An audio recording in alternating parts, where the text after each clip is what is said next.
It was a gloomy afternoon. Great clouds loomed overhead, casting long shadows over the cemetery. A crowd stood in silence around a freshly dug grave, their faces somber, their eyes fixed on the casket about to be lowered into the earth. But just beyond the crowd, one man stood still, wide-eyed and shaken. That man was John. He was watching his own funeral. John had lived a life many admired. He built a career from nothing, climbed every ladder, and earned the titles he once dreamed of. He had a house that made others envious, a car that turned heads, and a list of professional achievements that filled his resume to the brim. But what he didn't have, what he didn't even realize he had lost, was life itself. For years, John sacrificed everything for his work. He skipped birthdays, anniversaries, vacations. His wife Sarah would wait at the dinner table, candles burning low, the food cold, while he worked late again. His children grew up in glimpses, a quick kiss on the forehead before school, a wave from the door as he left for a meeting. Every success came at a cost, and the bill was paid by the people who loved him most. Then one day, John collapsed at work. He was rushed to the hospital. The diagnosis was swift and brutal.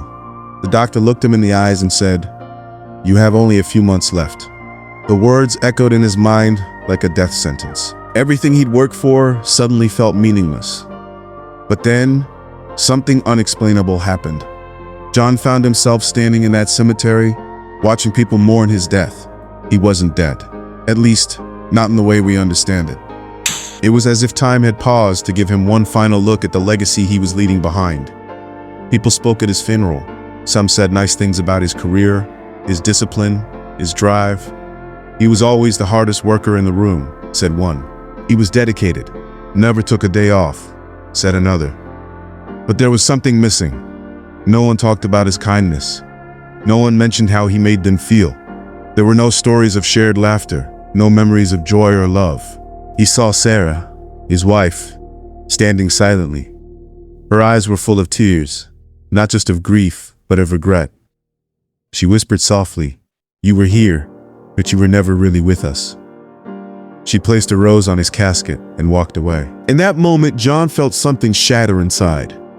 The very thing he thought he was doing for his family, building a better life, had built walls instead. He had traded time for trophies, presence for prestige. And now, watching his own goodbye, he realized he had lost everything that mattered.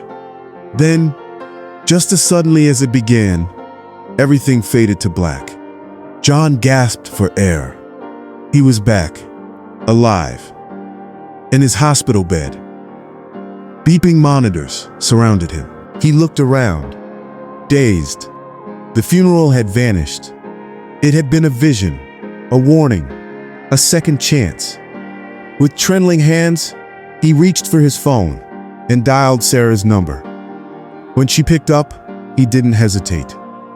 "I'm sorry," he said, his voice cracking. "I wasted so much time.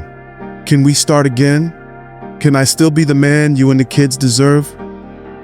On the other end of the line, silence. Then, a quiet voice.